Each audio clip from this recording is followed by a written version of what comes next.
Il y a des enveloppes qu'on ne devrait jamais ouvrir. Celle-là a détruit 38 ans de ma vie en moins de 3 minutes. Mais ce soir-là, je ne savais rien encore. Je souriais. Le salon du Plaza Athénée brillait comme un écrin. 80 millions d'euros. C'était ce que ma sœur Marguerite venait de léguer à notre famille. Autour de moi, tout Paris célébrait. Les coupes de champagne s'entrechoquaient. Les rires résonnaient sous les lustres de cristal. Une fête magnifique pour une morte de 3 jours.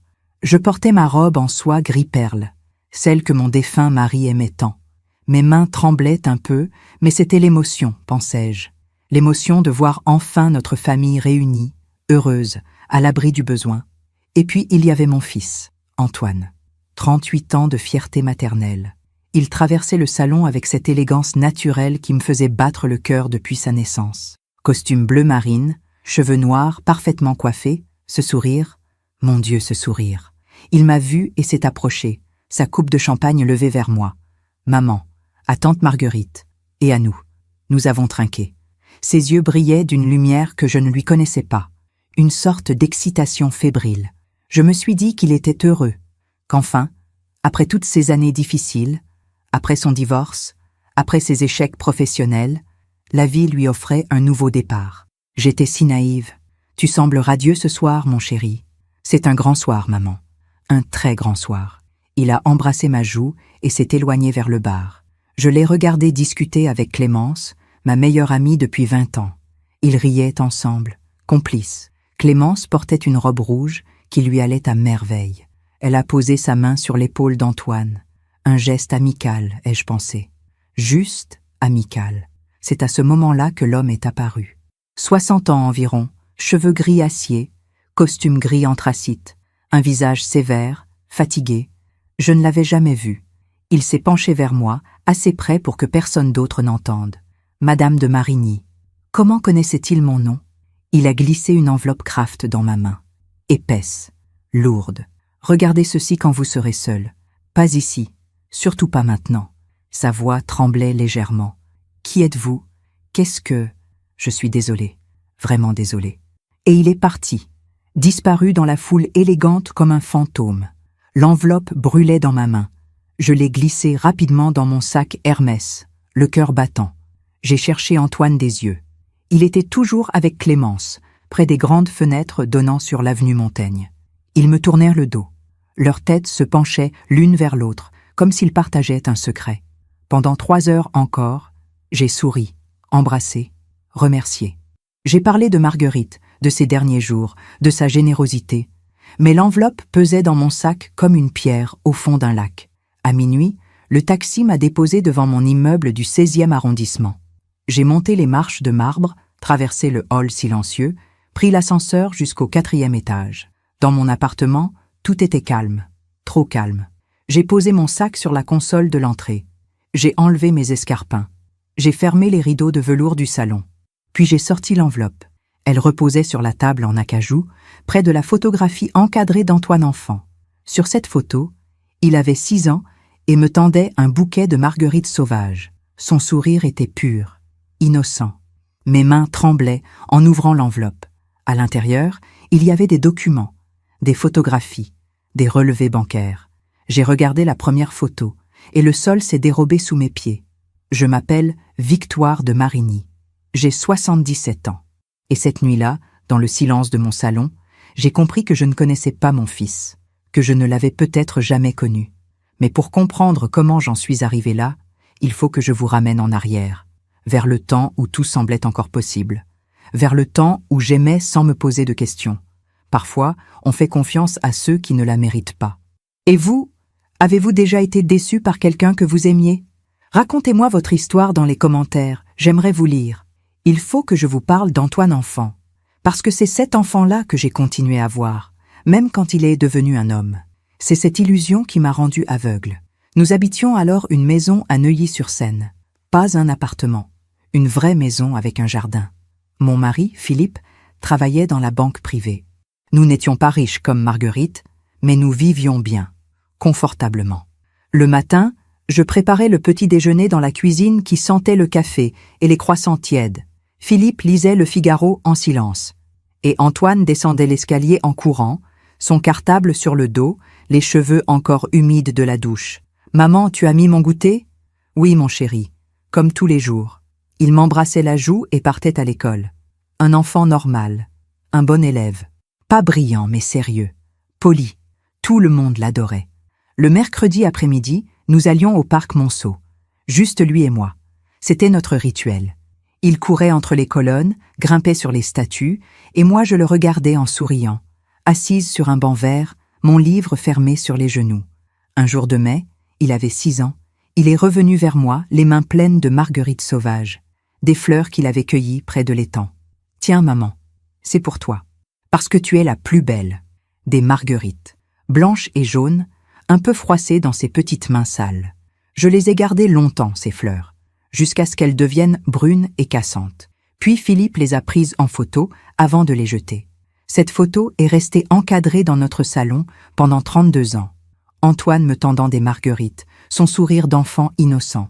Je la regardais souvent, cette photo, surtout après la mort de Philippe, il y a 10 ans. Elle me rassurait. Elle me rappelait que j'avais été aimée, que j'avais donné naissance à quelqu'un de bien. Quand Antoine a grandi, les choses n'ont pas changé vraiment. Oh, bien sûr, il est devenu plus distant, comme tous les adolescents. Mais il restait attentionné. Il m'appelait chaque semaine. Il venait déjeuner le dimanche.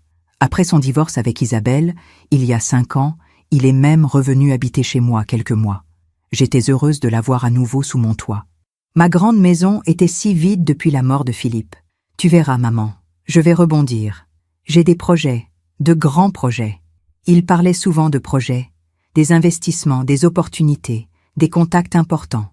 Je ne comprenais pas tout, mais je hochais la tête. J'étais fière qu'il soit ambitieux. Quand il a rencontré des difficultés financières, je l'ai aidé, naturellement. 50 000 € ici, 30 000 là, pour démarrer une affaire. Pour payer des dettes temporaires, pour investir dans une start-up prometteuse. Je te rembourserai, maman, dès que ça marche, tu verras. Je ne lui ai jamais demandé de me rembourser. C'était mon fils, mon unique enfant. Tout ce que j'avais lui appartiendrait un jour de toute façon. Philippe m'avait laissé notre maison, quelques placements, de quoi vivre correctement. Rien de comparable aux millions de marguerites, mais suffisamment pour être généreuse. Et puis il y avait Clémence. Ma meilleure amie depuis l'époque où nos fils allaient à la même école. Elle aussi avait divorcé. Elle aussi vivait seule dans un bel appartement parisien. Nous déjeunions ensemble 2 fois par semaine. Nous allions au théâtre. Nous partagions nos inquiétudes de mère. Antoine est tellement brillant, Victoire. Il va trouver sa voie, tu verras. Elle le défendait toujours. Elle voyait en lui ce que je voulais y voir. Un homme intelligent, temporairement malchanceux, qui méritait une seconde chance. Quand Marguerite est tombée malade, l'an dernier, Antoine est devenu encore plus présent.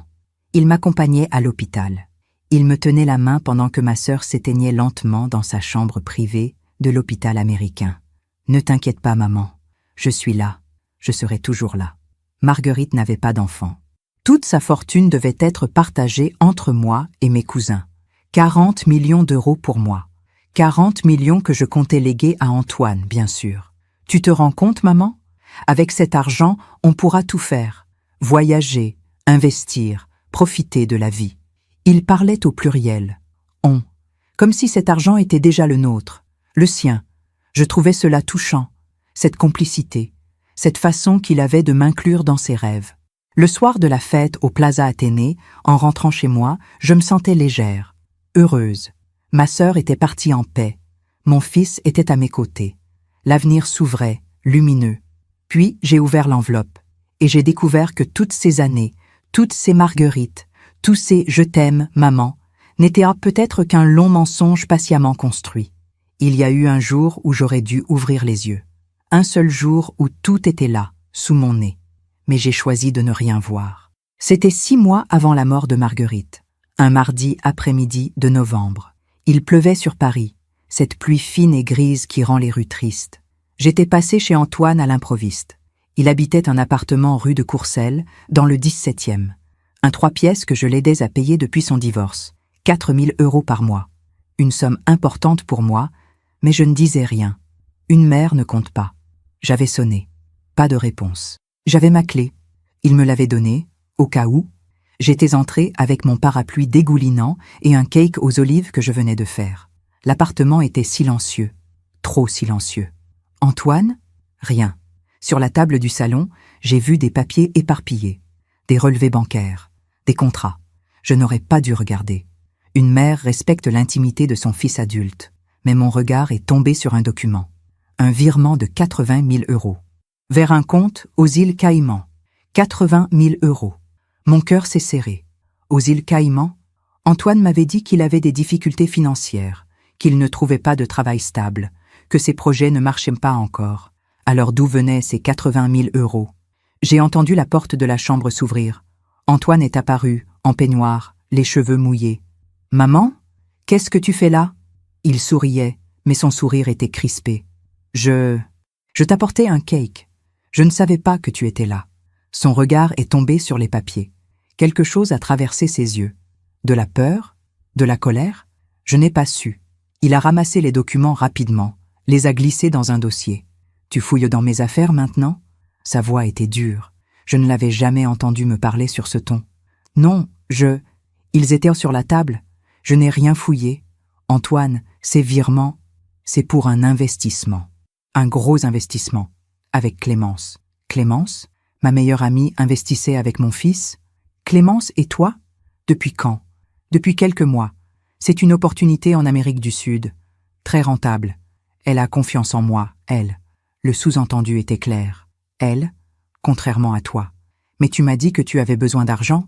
C'est différent, maman. C'est compliqué. Les affaires, tu ne comprends pas. Il avait raison. Je ne comprenais pas. La finance, les investissements, tout cela était le monde de Philippe, pas le mien. Et ces îles Caïmans? C'est fiscal, maman. Légal. Parfaitement légal. Écoute, j'apprécie que tu viennes me voir, mais j'ai une visioconférence dans 10 minutes. Il me raccompagnait déjà vers la porte. Tu ne veux pas le cake? Je le prendrai plus tard. Merci, maman. La porte s'est refermée derrière moi. Je suis restée dans le couloir, le cake dans les mains, le cœur battant. Quelque chose n'allait pas. Mais quoi exactement? Le soir, j'ai appelé Clémence. « C'est vrai que tu investis avec Antoine ?» Il y a eu un silence, trop long. « Ah, il t'en a parlé ?»« Oui, c'est un projet intéressant. Immobilier au Brésil. Très prometteur. » Il ne m'avait rien dit. Tu sais comment sont les hommes, ils n'aiment pas inquiéter leur mère. Sa voix était légère, rassurante, trop rassurante. Tu lui as prêté combien? Oh, ce ne sont pas tes affaires, Victoire. Ni les miennes d'ailleurs. C'est entre lui et ses partenaires. Ne t'inquiète pas. Antoine sait ce qu'il fait. Après avoir raccroché, je suis restée assise dans mon salon, les yeux fixés sur la photo d'Antoine enfant avec ses marguerites. J'aurais dû insister. J'aurais dû poser plus de questions. J'aurais dû comprendre pourquoi un homme qui me demandait 50 000 € pour survivre pouvait en virer 80 000 au Caïman. Mais j'ai choisi de croire, de faire confiance, de me dire que je ne comprenais pas les affaires modernes. J'ai choisi de rester aveugle, parce que parfois, voir la vérité fait plus mal que vivre dans le mensonge. Et parce que j'étais sa mère, et qu'une mère veut croire en son enfant, toujours, même quand tout devrait la réveiller. Après cet épisode, j'ai décidé de ne plus poser de questions. C'était plus simple ainsi, plus confortable. Antoine m'appelait moins souvent, une fois par semaine, puis une fois toutes les 2 semaines. Quand je l'appelais, il répondait toujours gentiment, mais j'entendais dans sa voix qu'il était pressé. « Je suis en réunion, maman. Je te rappelle. » Il ne rappelait jamais. Nos déjeuners du dimanche sont devenus rares. Il avait toujours un empêchement, un rendez-vous important, un voyage d'affaires. Une fois, il m'a dit qu'il partait au Brésil pour 3 semaines. Pour le projet avec Clémence? Entre autres, oui, entre autres. Qu'est-ce que cela voulait dire? Je n'ai pas insisté. J'ai souri. J'ai dit « Bon voyage, mon chéri ». Clémence aussi était devenue étrange. Elle annulait nos déjeuners. Elle répondait vaguement à mes questions. Un jour, je l'ai croisée avenue Victor Hugo. Elle portait un manteau en cachemire neuf qui devait coûter au moins 5 000 €. « Il est magnifique, ton manteau. »« Oh, un petit cadeau que je me suis fait. Les affaires marchent bien en ce moment. » Les affaires? Clémence était professeure de piano à la retraite. Quelles affaires? Mais je n'ai rien dit. J'ai continué à marcher avec elle, à parler de la pluie, du froid, du concert de l'Opéra Garnier auquel nous devions aller ensemble le mois suivant. Je faisais comme si tout allait bien, comme si je ne voyais pas les regards qu'elle échangeait avec Antoine quand nous nous retrouvions tous les 3 par hasard, comme si je ne sentais pas ce silence épais qui se posait entre eux dès que j'arrivais. Un soir de janvier, Antoine m'a demandé de lui prêter encore de l'argent. 100 000 euros, maman. C'est la dernière fois, je te le promets. Après, je serai autonome. 100 000 euros. Une somme énorme. C'est pourquoi un investissement. Urgent. Si je ne saisis pas cette opportunité maintenant, je la perds. Antoine, je t'ai déjà donné plus de 200 000 euros ces 3 dernières années. Donner? Tu appelles ça donner?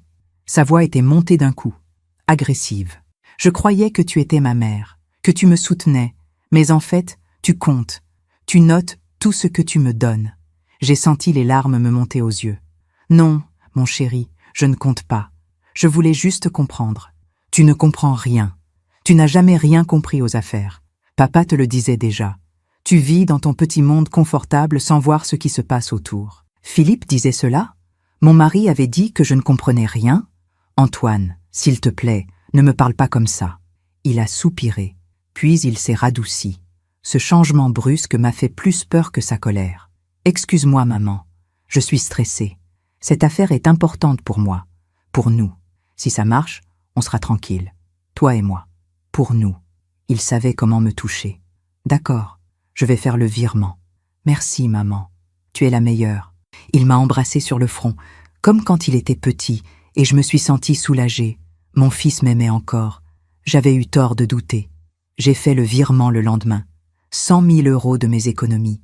Pendant que je raconte tout cela, je me demande d'où vous m'écoutez. Écrivez le nom de votre ville en commentaire. Les semaines ont passé. Marguerite s'affaiblissait à l'hôpital. J'allais la voir tous les jours. Elle ne reconnaissait plus personne. Son corps se vidait lentement de sa vie. Un après-midi, Antoine est venu avec moi à l'hôpital. C'était rare qu'il m'accompagne. Il regardait ma sœur avec une expression étrange. Pas de tristesse. De l'impatience, peut-être. Elle souffre beaucoup. Les médecins disent qu'elle ne sent plus rien. Et son testament? Il est déjà signé? J'ai sursauté. Antoine! Quoi? C'est une question légitime. Elle va mourir, maman. Autant être pragmatique. Pragmatique. Ma sœur mourante. Et mon fils parlait de pragmatisme. Son notaire s'occupe de tout. 40 millions pour moi, 40 pour les cousins. Bien, c'est bien. Il a hoché la tête, satisfait.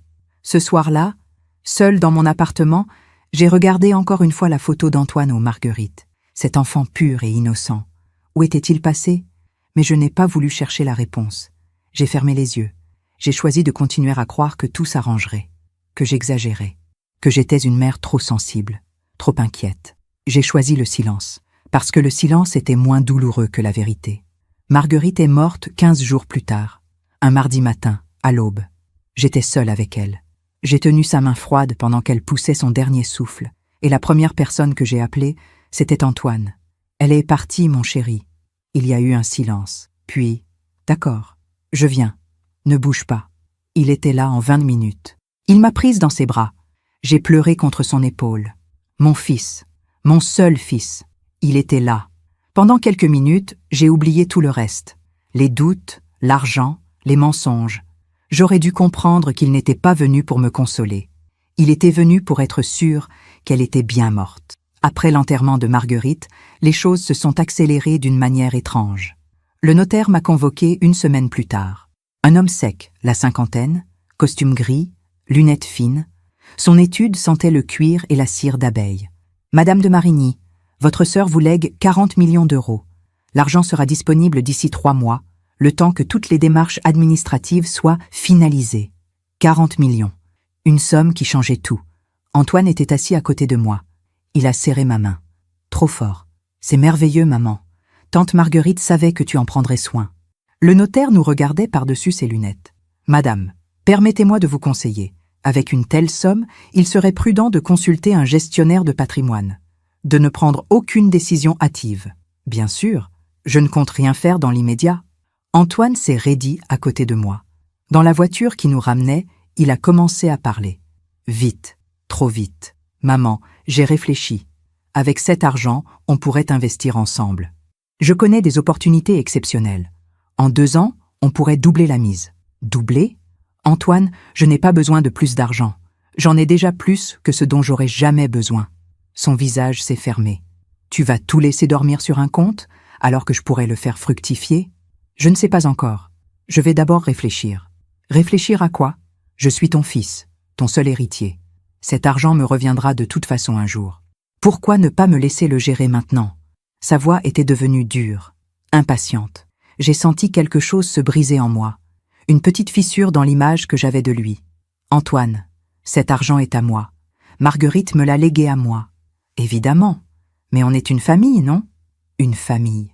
Le mot sonnait faux dans sa bouche. 2 semaines plus tard, Antoine a suggéré d'organiser une grande fête pour célébrer l'héritage, pour honorer la mémoire de tante Marguerite. Une belle soirée au Plaza Athénée, avec toute la famille, tous nos amis.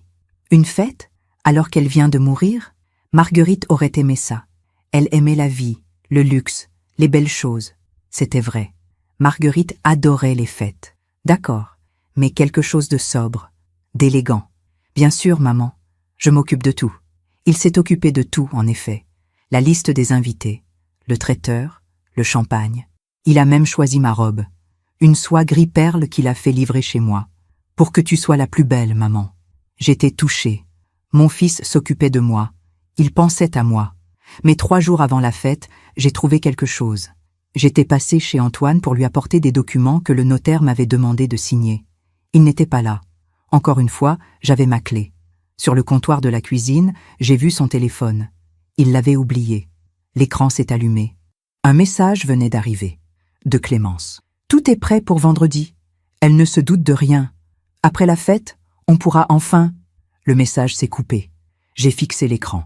Mon cœur battait si fort que j'entendais le sang dans mes oreilles. Tout est prêt pourquoi? Je ne me doute de rien pourquoi. J'aurais pu prendre le téléphone, le déverrouiller, lire les autres messages, mais mes mains tremblaient trop.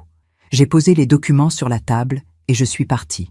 Dans le taxi qui me ramenait chez moi, je me répétais « Ce n'est rien, une surprise, peut-être un cadeau ». Mais je savais que je me mentais.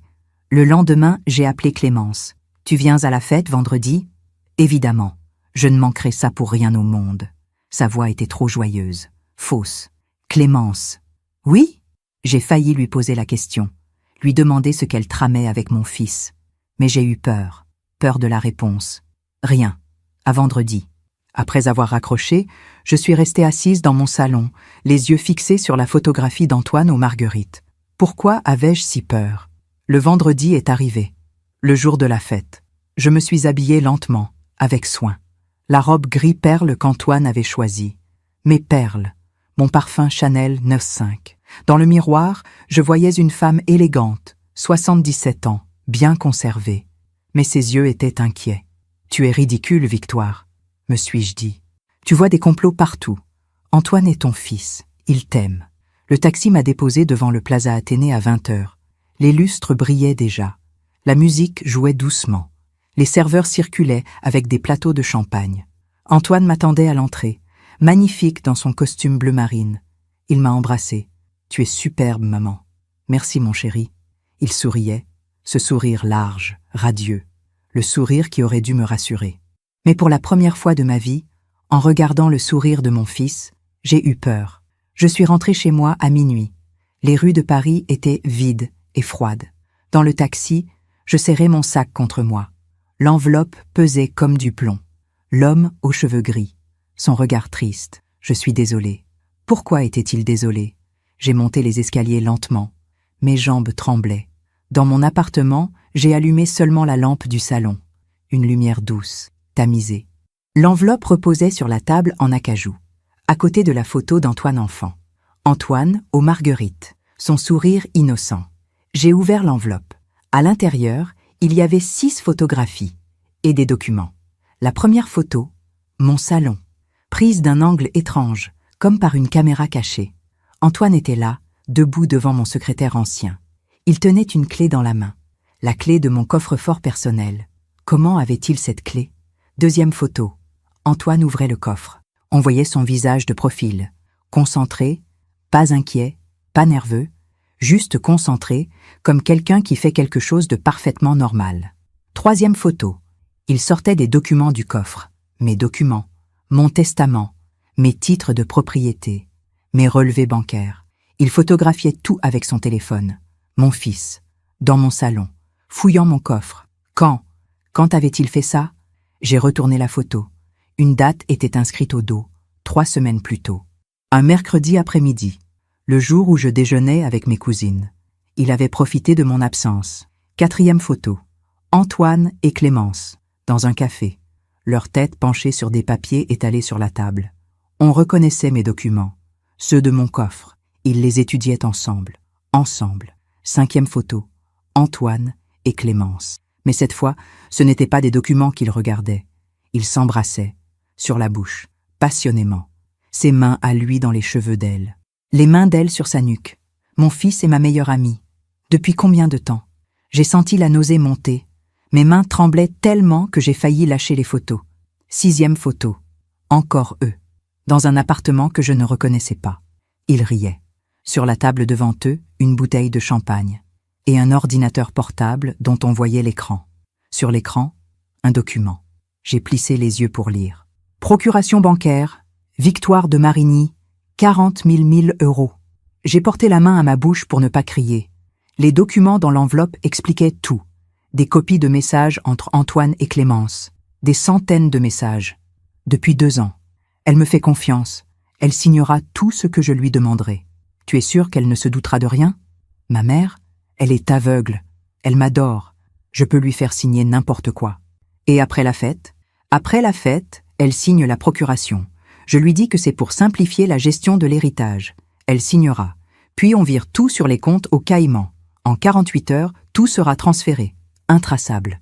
Et elle comprendra trop tard. On sera déjà loin. En Amérique du Sud.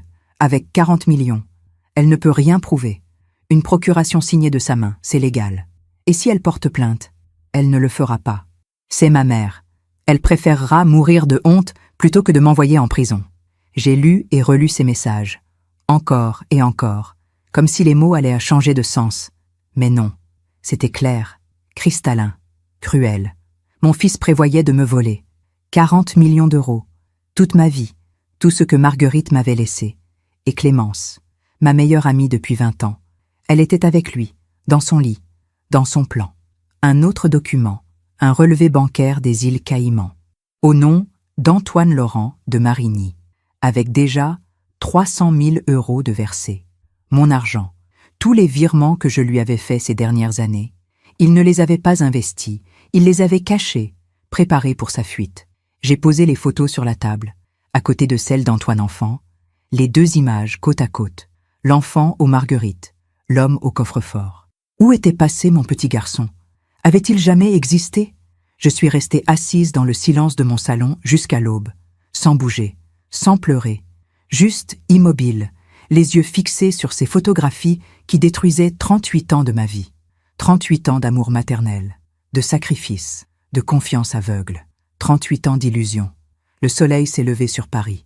Les premiers bruits de la ville ont commencé. Les voitures, les klaxons, la vie qui continuait, indifférente. Et moi, Victoire de Marigny, 77 ans, j'ai compris que je ne connaissais pas mon fils, que je ne l'avais peut-être jamais connu, que l'homme que j'avais élevé, nourri, aimé, protégé, n'existait pas, qu'à sa place, il y avait un étranger, un voleur, un menteur qui portait le visage de mon enfant. La question maintenant était simple. Qu'allais-je faire? J'ai attendu 2 jours avant de l'appeler. 2 jours pendant lesquels je n'ai pas dormi, pas pleuré non plus. Quelque chose en moi s'était éteint, ou durci, je ne sais pas. Le dimanche matin, j'ai composé son numéro. « Maman, ça va? Tu as l'air bizarre à la fête l'autre soir. » Bizarre. J'étais bizarre. « Viens déjeuner aujourd'hui. J'ai à te parler. » Aujourd'hui? Je ne peux pas, j'ai... « Viens Antoine, c'est important. » Il y a eu un silence. Puis... « D'accord. Midi? » Midi. J'ai mis la table comme d'habitude.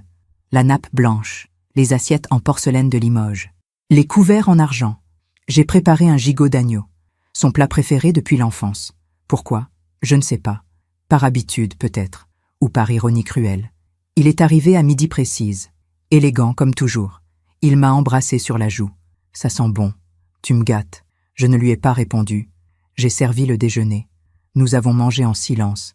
Il parlait de choses insignifiantes. Le temps, les travaux dans son quartier, un film qu'il voulait voir. Je l'écoutais à peine. Je le regardais, cet homme assis en face de moi, cet étranger. Quand il a terminé son assiette, j'ai posé l'enveloppe sur la table, entre nous, comme une bombe. Il l'a fixée, son visage a changé, tout son corps s'est raidi. Qu'est-ce que c'est? Ouvre, maman, ouvre Antoine. Il a pris l'enveloppe avec des gestes lents. Il a sorti les photos, une par une. Son visage est devenu blanc, puis rouge, puis à nouveau blanc. Le silence était épais, lourd, mortel. Qui t'a donné ça? Sa voix tremblait. Pas de honte, de colère. Un homme, à la fête. Je ne sais pas qui il est. Peut-être quelqu'un qui a une conscience, contrairement à toi. Maman, je peux expliquer... Expliquer quoi? Que tu fouilles mon coffre-fort? Que tu couches avec ma meilleure amie? Que tu prévois de me voler 40 millions d'euros et de fuir en Amérique du Sud? Ma voix était calme, trop calme, glaciale. Il a posé les photos. Il s'est passé la main dans les cheveux. Geste nerveux que je lui connaissais depuis l'enfance. Ce n'est pas ce que tu crois. Vraiment? Alors explique-moi, Antoine. Explique-moi ces messages. Elle est aveugle. Elle signera tout ce que je lui demanderai. Ce sont tes mots. J'étais en colère, En colère contre quoi? Contre le fait que je t'aime? Que je t'ai tout donné? Justement, tu m'as tout donné, comme si j'étais un enfant, comme si je ne pouvais rien faire seul. Il s'est levé. Il marchait dans le salon comme un animal en cage. Toute ma vie, j'ai été le fils de Victoire. Jamais Antoine. Toujours ton fils. Ton petit garçon parfait. Tu m'as étouffé, maman. Étouffé? En te donnant 200 000 euros? En payant ton loyer? En croyant en toi quand personne d'autre n'y croyait? En me traitant comme un incapable. Papa le savait. Il me l'a dit avant de mourir. Ta mère te rendra faible. Elle ne te laissera jamais devenir un homme. Les larmes me sont montées aux yeux pour la première fois depuis 2 jours. Ton père n'a jamais dit ça. Tu ne le sauras jamais. Tu ne sais rien de ce qu'il pensait vraiment. Il s'est arrêté devant la photo encadrée, celle où il me tendait des marguerites. Il l'a prise, l'a regardée longtemps, puis il l'a reposée brutalement. Ces fleurs, tu sais pourquoi je te les ai données? Parce que tu pleurais. Tu pleurais parce que papa t'avait crié dessus. J'avais 6 ans et je voulais que tu arrêtes de pleurer. J'ai cueilli des fleurs, et toi, tu en as fait un symbole, une preuve de mon amour éternel. Ce n'était pas de l'amour, c'était de la pitié. Le mot est tombé comme un couperet. Je me suis levée, j'ai marché jusqu'à la fenêtre. Paris s'étendait sous mes yeux, indifférent, magnifique, cruel. Et Clémence? Clémence comprend qui je suis vraiment. Elle ne me juge pas, elle ne me traite pas comme un enfant. Elle t'aide à voler ta mère. Quelle compréhension admirable. Ce n'est pas du vol. Cet argent me revient. Je suis ton seul héritier. Je ne fais qu'anticiper. En me laissant sans rien, en partant comme un voleur, tu aurais encore ta maison, ta retraite, tu n'as besoin de rien d'autre. Tu as 77 ans, maman. À quoi vont te servir 40 millions? Je me suis retournée. Je l'ai regardé vraiment. Cet homme que j'avais porté, allaité, élevé, aimé. Tu as raison. À mon âge, je n'ai plus besoin de grand-chose. Mais toi non plus. Tu n'auras rien. Qu'est-ce que tu veux dire? J'ai appelé le notaire vendredi soir. Après avoir ouvert cette enveloppe, j'ai changé mon testament. Tu n'hériteras rien. Ni maintenant, ni à ma mort. Tout ira à des associations caritatives. Son visage s'est décomposé. Tu ne peux pas faire ça. Je viens de le faire. Maman. Ne m'appelle plus maman. Tu n'es plus mon fils. Mon fils est mort. Il y a longtemps peut-être. Ou peut-être qu'il n'a jamais existé. Il s'est approché. Il a voulu prendre ma main. Je l'ai retirée. S'il te plaît, on peut arranger les choses. J'étais perdue. Clémence m'a mis des idées dans la tête. Maintenant tu accuses Clémence? Il y a 2 minutes, elle te comprenait mieux que moi. Maman, je t'en supplie. Ses yeux étaient humides, mais je n'y voyais pas de larmes sincères, juste la panique de perdre 40 millions. Sors de chez moi. Maman, sors. Je me demande encore si j'ai fait le bon choix. Et vous? Qu'auriez-vous fait à ma place? Il a pris son manteau. À la porte, il s'est retourné une dernière fois. Un jour, tu regretteras. Peut-être, mais au moins, je pourrai me regarder dans un miroir. Toi, tu vivras avec ce que tu es. Et crois-moi, c'est une punition bien pire que de perdre de l'argent. La porte s'est refermée. Je suis restée debout au milieu du salon, seule, avec les restes du déjeuner sur la table, le gigot refroidi, les assiettes sales, et cette photo d'un petit garçon qui n'avait jamais existé. J'avais tout perdu. Mon fils. Ma meilleure amie. Mes illusions. 38 ans de ma vie. Mais j'avais gardé ma dignité. Et parfois, c'est la seule chose qui compte. Les jours qui ont suivi ont été les plus silencieux de ma vie. Je n'ai appelé personne. Personne ne m'a appelé. Antoine n'a pas cherché à me revoir. Clémence non plus. C'était comme si je n'existais plus pour eux. Ou plutôt, comme s'ils n'existaient plus pour moi. J'ai fait des choses simples. J'ai rangé mon appartement. J'ai trié de vieux papiers. J'ai donné des vêtements. J'ai fait ce que font les gens qui préparent un nouveau départ. Un matin, j'ai décroché la photo d'Antoine aux Marguerites. Je l'ai regardé une dernière fois.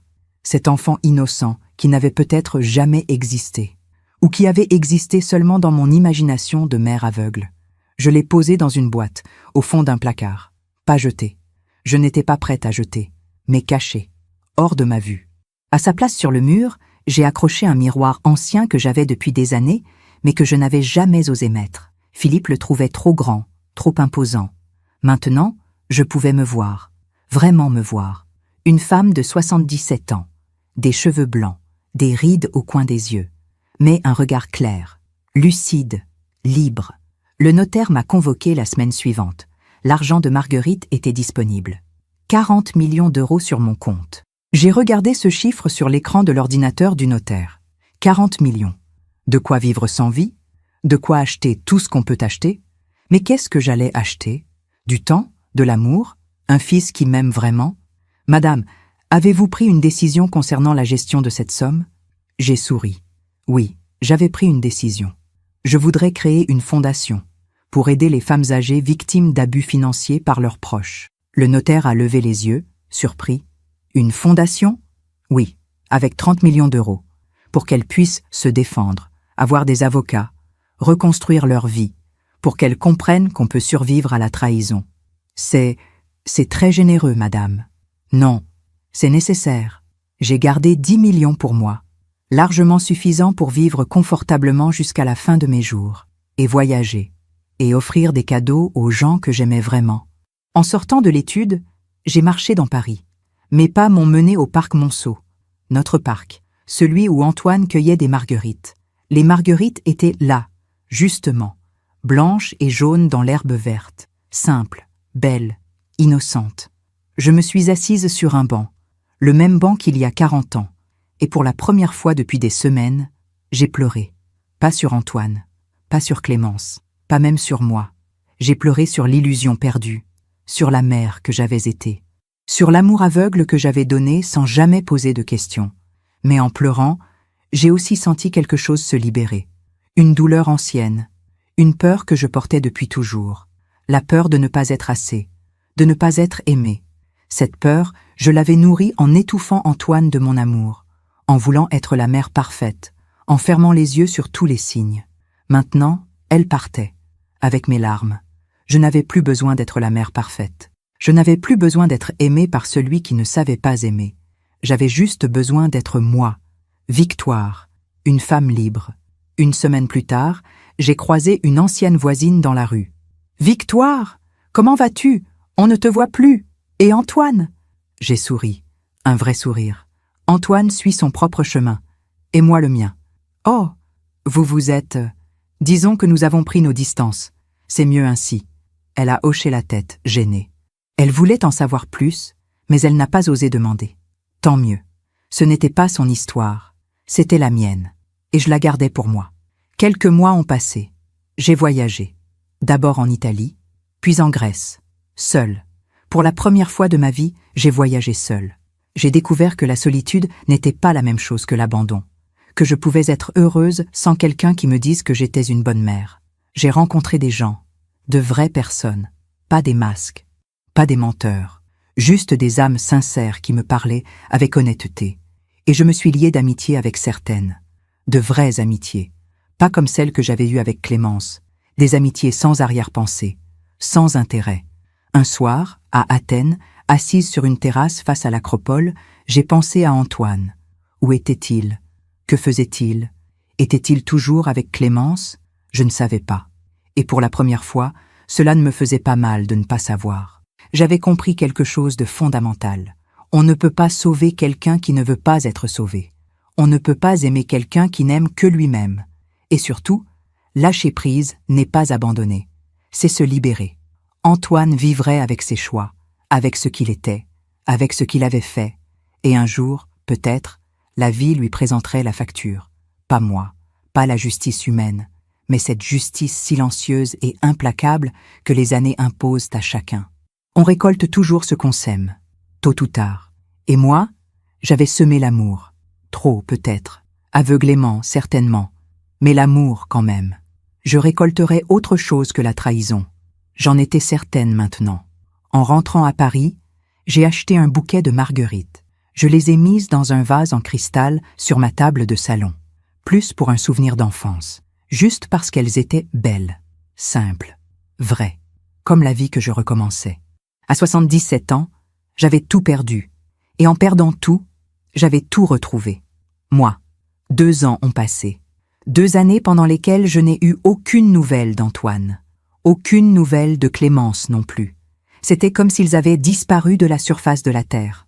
Ou plutôt, comme s'ils avaient disparu de ma vie. Et ma vie continuait.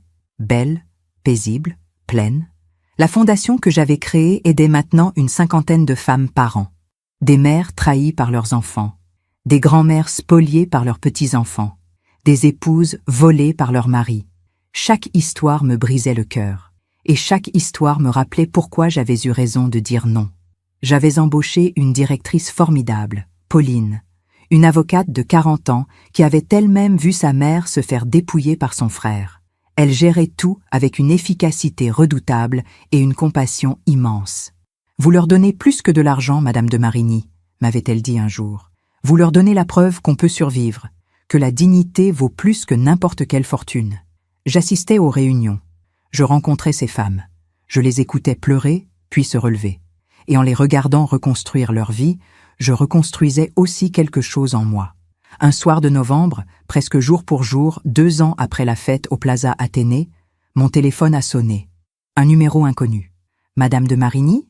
C'est Maître Blanchard. Vous ne me connaissez pas, mais je suis l'avocat de Clémence Rousseau. » Mon cœur s'est accéléré. Clémence, ce nom que je n'avais pas entendu depuis si longtemps. « Que puis-je faire pour vous, maître ? Madame Rousseau aimerait vous voir. Elle est hospitalisée à l'hôpital Saint-Louis. Service d'oncologie. Elle m'a demandé de vous contacter. Oncologie. Cancer. Je ne sais pas si c'est une bonne idée. Elle dit qu'elle a quelque chose d'important à vous dire. Elle n'en a peut-être plus pour longtemps. » Après avoir raccroché, je suis restée immobile dans mon salon. Clémence mourante. Clémence qui voulait me voir. Pourquoi ? Pour s'excuser ? Pour demander pardon ? Ou pour me demander de l'argent une dernière fois ? J'ai hésité pendant 3 jours. Puis, j'y suis allée. Pas pour elle. Pour moi. Pour fermer définitivement cette porte. L'hôpital Saint-Louis. Les longs couloirs blancs.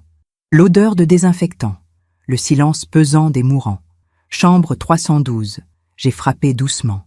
Entrez. Sa voix était faible. Éraillée. J'ai poussé la porte. Clémence était allongée dans le lit, branchée à plusieurs machines. Elle avait perdu ses cheveux. Son visage était émacié, jaune, ses yeux enfoncés dans leurs orbites. Elle m'a vu et a fermé les paupières, comme si ma présence lui faisait mal. « Victoire, tu es venue. » Je me suis assise sur la chaise près du lit, loin. Pas trop près. « Ton avocat m'a dit que tu voulais me parler. »« Oui, je... » Elle a toussé. Une toux horrible qui déchirait sa poitrine. « Je voulais te dire ce que tu dois savoir. » À propos de quoi ? D'Antoine. Mon corps s'est raidi. Antoine. Bien sûr, toujours lui. Je n'ai pas besoin de savoir quoi que ce soit sur Antoine. Si, tu as besoin. Parce que c'est fini pour lui aussi. Tout est fini. Elle a tourné la tête vers la fenêtre. La pluie coulait sur les vitres. Paris était gris, triste, comme toujours en novembre. Après ce qui s'est passé, Antoine était furieux. Il disait que tu nous avais tout gâché, que tu étais égoïste, méchante. J'ai souri amèrement. Moi, l'égoïste. Il a voulu continuer sans toi. Il avait d'autres plans. D'autres victimes. Des victimes ? Oui. Il a recommencé. Avec d'autres femmes âgées, riches, seules. Il se faisait passer pour un conseiller financier. Il gagnait leur confiance. Puis, il les dépouillait. Mon sang s'est glacé. Et toi ? Tu l'aidais ? Au début, oui, je jouais la vieille amie de la famille, rassurante, digne de confiance. Elle a fermé les yeux. On a réussi 3 fois, 2 millions ici, 4 millions là. On les transférait aux Caïmans. On se disait qu'on partirait bientôt, qu'on vivrait notre vie. Votre vie. Oui, notre vie ensemble. Un rire amer lui a échappé. Je croyais qu'il m'aimait. Quel idiote. Il ne m'aimait pas plus qu'il ne t'aimait toi. Il n'aimait que l'argent. Qu'est-ce qui s'est passé? Il y a 1 an, on a ciblé une femme, une certaine Madame Beaumont, 80 ans, 50 millions d'héritage. Antoine l'a séduite. Il était doué pour ça. Faire croire qu'il s'intéressait à elle, qu'il les comprenait. Elle a toussé encore. J'ai tendu un verre d'eau. Elle a bu avec difficulté. Mais Madame Beaumont avait un fils, un vrai fils, un avocat. Qui s'occupait vraiment d'elle? Il a senti que quelque chose n'allait pas. Il a enquêté. Il a trouvé les traces, les virements suspects, les fausses procurations. Mon cœur battait fort maintenant. Et il a porté plainte pour escroquerie, abus de faiblesse, vol organisé. Antoine a été arrêté? Oui, il y a 7 mois. Il est en prison, en attente de jugement. Il risque 10 ans. 10 ans. Antoine en prison. J'ai cherché en moi ce que je devais ressentir. De la joie? De la tristesse? De la satisfaction? Je n'ai rien ressenti. Juste un vide. Comme si on me parlait d'un étranger. Et toi? Pourquoi tu n'es pas en prison? Parce que j'ai témoigné contre lui. J'ai tout raconté. Comment il m'avait manipulé.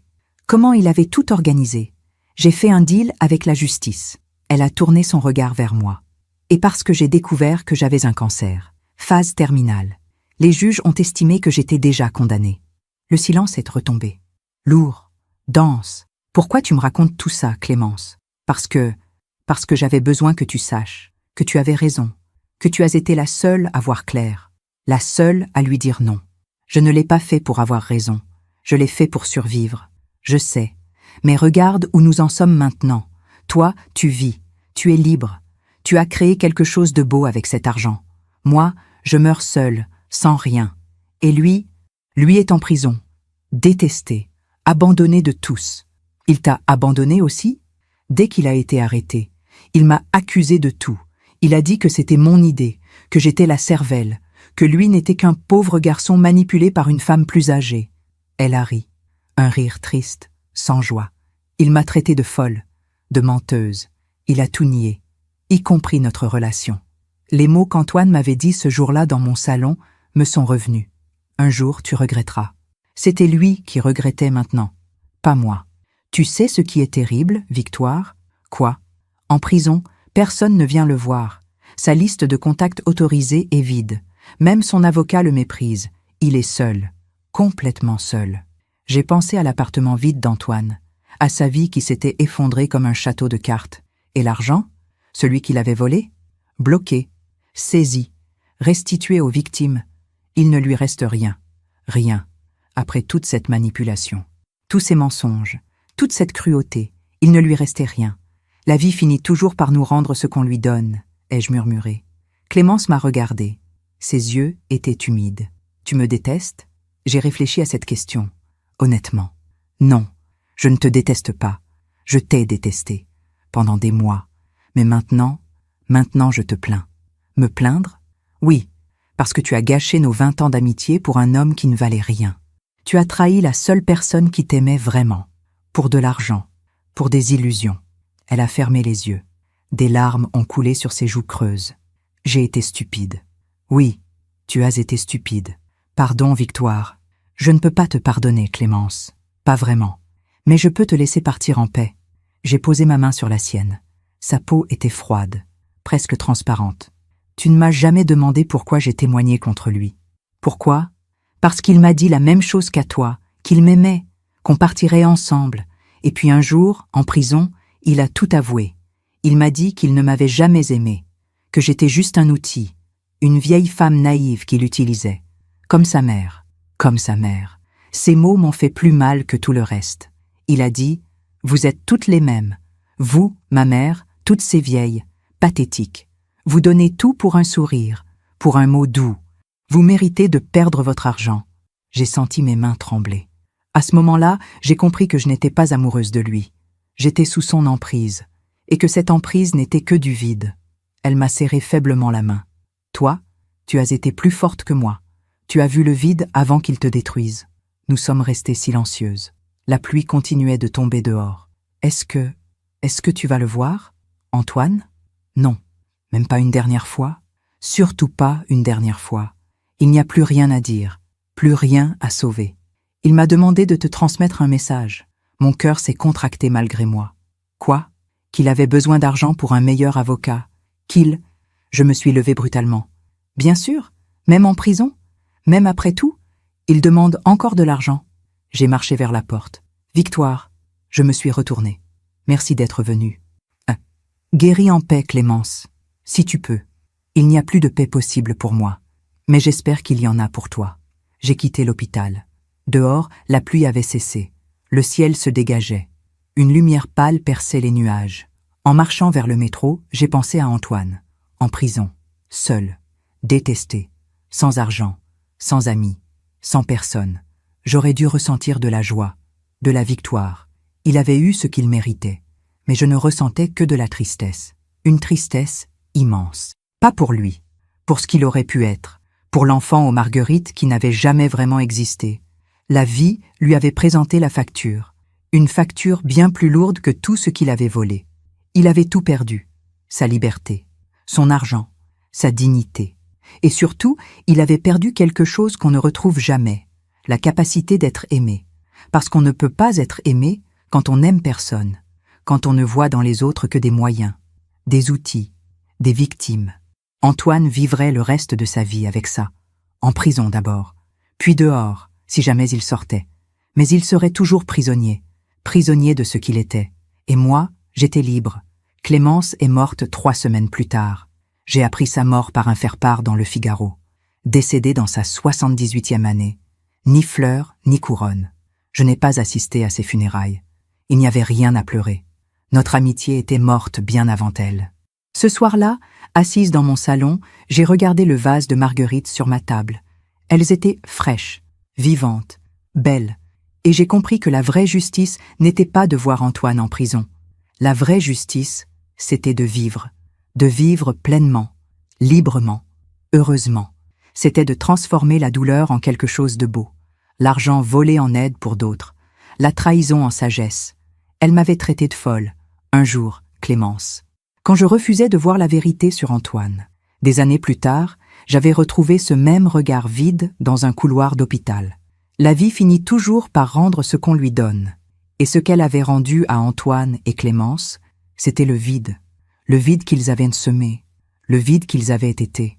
Moi, j'avais semé de l'amour, même aveugle, même mal placé. Et ce que la vie me rendait maintenant, c'était autre chose, de la paix, de la liberté. Et la certitude tranquille que j'avais fait le bon choix. Aujourd'hui, j'ai 80 ans. 3 ans ont passé depuis cette visite à l'hôpital. 3 années de paix que je n'aurais jamais imaginé possible. Si vous m'aviez dit, le soir de cette fête au Plaza Athénée, que je serais aujourd'hui plus heureuse qu'avant, je ne vous aurais pas cru. La trahison ressemblait alors à une fin, à une destruction totale. Mais ce n'était pas une fin, c'était une libération. Je me lève ce matin dans mon appartement du 16e arrondissement. Le soleil entre par les grandes fenêtres. Paris s'éveille doucement. J'entends les oiseaux dans les arbres de l'avenue.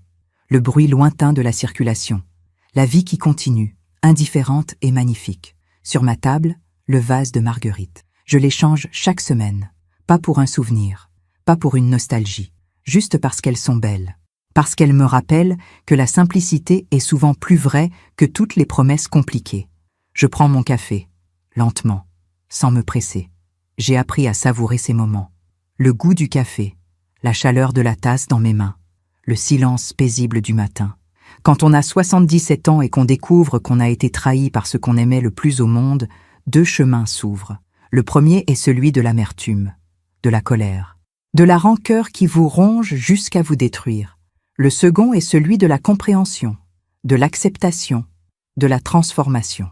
J'ai choisi le second, pas par bonté, pas par sainteté, simplement parce que je voulais continuer à vivre, vraiment vivre, pas survivre dans l'ombre d'une douleur. Hier, je suis retournée au parc Monceau, notre parc. celui où tout avait commencé il y a tant d'années. C'était un mercredi après-midi, comme autrefois. Mais cette fois, je n'étais pas seule. Avec moi, il y avait Jeanne, 72 ans, une femme que la Fondation a aidée il y a 2 ans. Son fils et sa belle-fille l'avaient spoliée de tout, de sa maison, de ses économies, de sa dignité. Quand je l'ai rencontrée pour la première fois, elle ne parlait presque plus. Elle restait assise, les yeux vides, comme si la vie l'avait déjà quittée. Aujourd'hui, elle marche à mes côtés entre les colonnes du parc. Elle rit. Elle me raconte son voyage en Provence. Elle me montre des photos de sa nouvelle vie.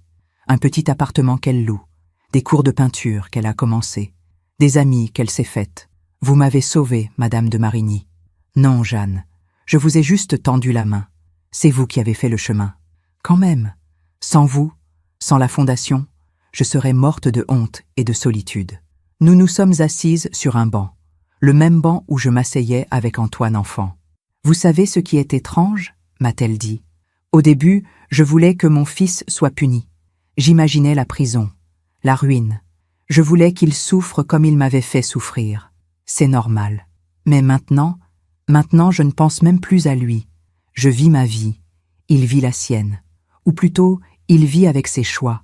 Et franchement, je n'aimerais pas être à sa place. Ces mots ont résonné en moi. C'était exactement ce que je ressentais pour Antoine. Je ne pensais plus à lui. Pas par effort, pas par volonté de l'oublier. Simplement parce qu'il n'occupait plus d'espace dans ma vie. Parfois, je recevais des nouvelles par des connaissances communes. Antoine était sorti de prison il y a 6 mois. Liberté conditionnelle.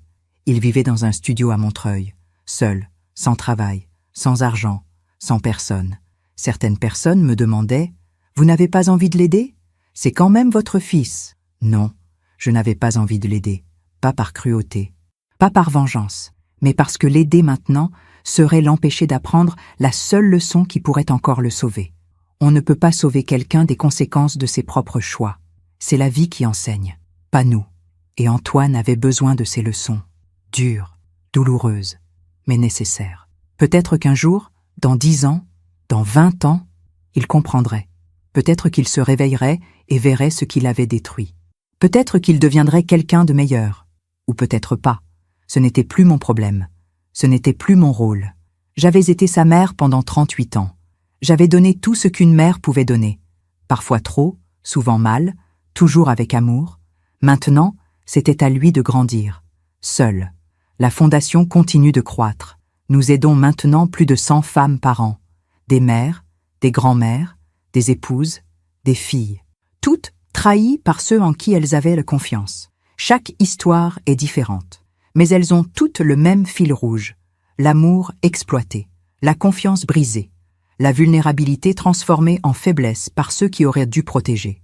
Pauline, la directrice, me dit souvent « Vous savez ce qui aide le plus ces femmes ? Ce n'est pas l'argent, ce n'est pas les avocats, c'est vous, votre histoire, le fait que vous ayez survécu, que vous soyez heureuse. Moi, je les aide juste en existant ? Oui, parce que vous êtes la preuve vivante qu'on peut perdre quelqu'un qu'on aime et continuer à vivre. Que la trahison n'est pas une condamnation à mort. Un jour, une femme de 82 ans, Madame Lefort, est venue me voir à la Fondation. Son fils unique l'avait dépouillé de toutes ses économies. 300 000 €. Toute une vie de travail. Elle pleurait en me racontant son histoire. « Comment avez-vous fait, Madame de Marigny ? Comment avez-vous trouvé la force de continuer ?» Je lui ai pris la main. Je n'ai pas trouvé la force. J'ai trouvé un choix. Le choix de ne pas laisser sa trahison définir le reste de ma vie. Le choix de transformer la douleur en quelque chose d'utile. Mais c'est mon fils unique. Comment peut-on arrêter d'aimer son enfant ? On n'arrête pas de l'aimer. On arrête de se sacrifier pour quelqu'un qui ne nous aime pas. C'est différent. Elle m'a regardé longtemps, puis elle a hoché la tête. Vous avez raison. Je dois apprendre à vivre pour moi. À mon âge, c'est tard. Mais c'est mieux tard que jamais. Aujourd'hui, Madame Lefort donne des cours de couture bénévoles dans un centre communautaire. Elle a retrouvé le sourire. Elle a reconstruit sa vie. Comme moi, comme Jeanne, comme toutes ces femmes qui ont choisi de ne pas mourir avec leur trahison. Ce matin, en préparant mon café, j'ai pensé à cette phrase que Philippe me disait souvent. « Victoire, tu es trop bonne. Un jour, quelqu'un profitera de toi. » Il avait raison, et tort à la fois. Oui, j'étais trop bonne. trop aveugle, trop désireuse de croire que l'amour pouvait tout guérir. Mais ma bonté n'était pas une faiblesse. Mon erreur était de l'avoir donnée sans discernement, d'avoir fermé les yeux sur les signes, d'avoir choisi l'illusion plutôt que la vérité. Maintenant, je suis toujours bonne, mais je suis aussi lucide. Je donne mon amour, mais je le donne à ceux qui savent le recevoir, le respecter, le rendre. La semaine dernière, j'ai reçu une lettre d'Antoine. Mon cœur s'est arrêté en voyant son écriture sur l'enveloppe. J'ai failli la jeter sans l'ouvrir. Puis je me suis dit, non, lis-la, tu as le droit de savoir. Je l'ai ouverte, lentement. Maman, je sais que je n'ai pas le droit de t'appeler ainsi. Je sais que j'ai perdu ce droit il y a longtemps. Je ne t'écris pas pour te demander de l'argent. Je ne t'écris pas pour te demander pardon. Je sais que je ne mérite ni l'un ni l'autre. Je t'écris juste pour te dire que j'ai compris. Trop tard, beaucoup trop tard. En prison, j'ai eu beaucoup de temps pour réfléchir, pour comprendre ce que j'avais fait. Pas seulement à toi, mais à toutes ces femmes, à Clémence, à moi-même. J'ai détruit tout ce qui était beau dans ma vie, par cupidité, par orgueil, par bêtise. Tu avais raison.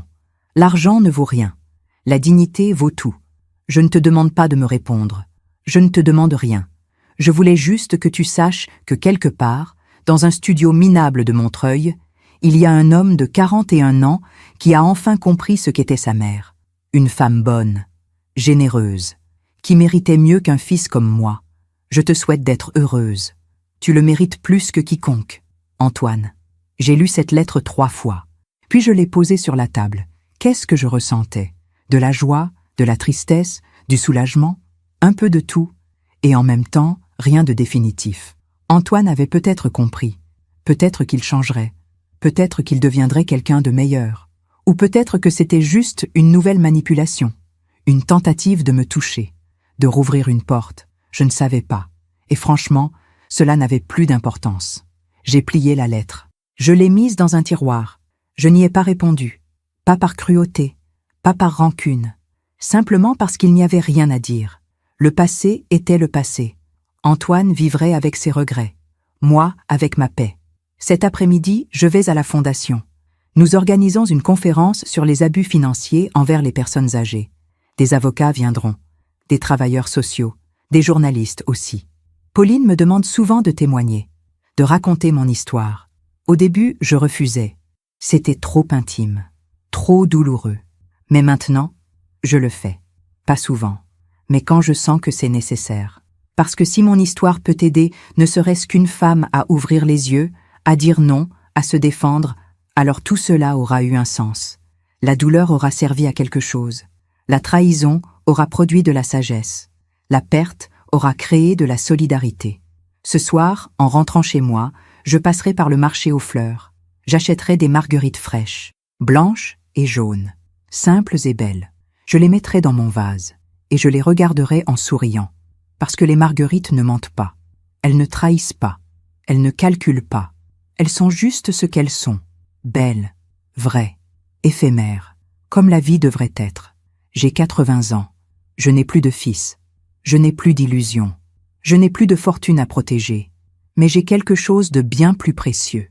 J'ai ma dignité, ma liberté, ma paix intérieure, et j'ai la certitude tranquille que j'ai fait le bon choix, que dire non à Antoine était la chose la plus aimante que je pouvais faire, pour lui, et surtout pour moi. Parce qu'aimer, ce n'est pas tout accepter, ce n'est pas fermer les yeux, ce n'est pas se sacrifier jusqu'à disparaître. Aimer, c'est aussi savoir poser des limites, dire non, partir quand il le faut. Et parfois, le plus grand acte d'amour qu'on puisse faire est de laisser quelqu'un faire face aux conséquences de ses choix, même si ce quelqu'un est notre enfant. Je suis assise dans mon salon maintenant. Le soleil se couche sur Paris. Le ciel est rose et orange, magnifique. Sur le mur, là où était la photo d'Antoine aux marguerites, il y a maintenant le grand miroir ancien. Je me regarde. Une femme de 80 ans, des cheveux blancs, des rides profondes, mais des yeux clairs, un sourire paisible. Je me reconnais. Enfin, ce n'est plus la mère aveugle qui vivait pour son fils. Ce n'est plus la veuve qui s'accrochait aux souvenirs. C'est Victoire, juste Victoire, une femme qui a traversé la trahison et en est sortie plus forte, plus sage, plus libre. Si vous m'écoutez aujourd'hui, si mon histoire résonne en vous, je veux que vous sachiez une chose, la trahison ne vous définit pas. Ce que vous choisissez de faire après, oui, vous pouvez choisir l'amertume, vous pouvez choisir la vengeance, vous pouvez choisir de mourir lentement dans le ressentiment, ou vous pouvez choisir la vie, la vraie vie, celle qui commence quand on arrête de vivre pour ceux qui ne nous méritent pas. J'ai choisi la vie, à 77 ans. Il n'est jamais trop tard, et si une vieille femme comme moi a pu le faire, vous le pouvez aussi. La vie est courte, trop courte pour la gaspiller à attendre que ceux qui nous ont blessés changent, trop courte pour vivre dans l'ombre d'une douleur. Vivez pour vous, aimez qui vous mérite, donnez à ceux qui savent recevoir, et laissez partir ceux qui ont choisi de partir. Même si c'est votre enfant, même si c'est votre meilleur ami, même si cela déchire votre cœur, parce qu'un cœur déchiré peut guérir. Mais une vie gaspillée ne se rattrape jamais. Voilà ce que j'ai appris. Voilà ce que je voulais partager avec vous. Merci de m'avoir écouté jusqu'au bout. Si cette histoire a touché votre cœur, abonnez-vous et activez la cloche pour entendre d'autres femmes qui ont transformé la douleur en sagesse. Chaque jour, une femme, une leçon de vie. Partagez cette histoire avec quelqu'un que vous aimez. Parfois, une histoire change toute une journée. Si mon histoire aide ne serait-ce qu'une femme à ouvrir les yeux, alors tout cela aura eu un sens. Que Dieu vous bénisse et à très bientôt.